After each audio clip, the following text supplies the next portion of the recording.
السلام عليكم ورحمة الله وبركاته. إن الحمد لله نحمده ونستعينه ونستغفره ونعوذ بالله من شرور أنفسنا ومن سيئات أعمالنا. من يهده الله فلا مضل له ومن يضلل فلا هادي له. أشهد أن لا إله إلا الله وأشهد أن محمدا عبده ورسوله كريم أما بعد. இன்று நான் உங்கள் முன் பேச எடுத்துக்கொண்ட தலைப்பு மன்னிப்பின் மகத்துவம். இந்த உலகத்தில் ஒவ்வொரு மனிதனும் தப்பு செய்யக்கூடியவன் தான். ஆனால் அந்த தப்பை ஒப்புக்கொள்பவனும் அதற்கான மன்னிப்பை தேடுபவனுமே சிறந்தவன் ஆவான். நபித்தோழர் ஒருவர், அவர் பெயர் அபு மக்தூரா ரலியல்லாஹு.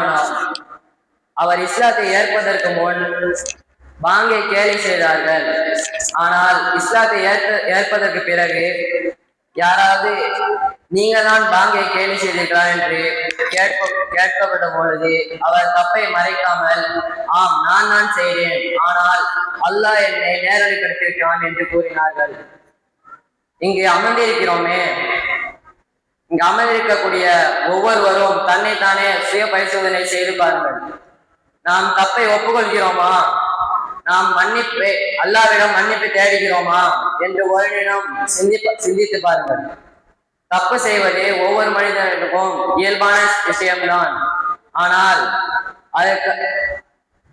அந்த தப்பை ஒப்புக்கொள்வதும் அதற்கான மன்னிப்பை தேடுவதும் தான் சிறந்தவன்.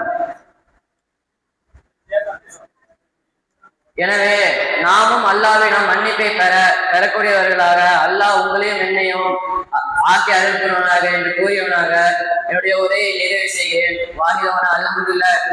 அஸ்ஸலாமு அலைக்கும் வரஹ்மத்துல்லாஹி வபரகாத்துஹு.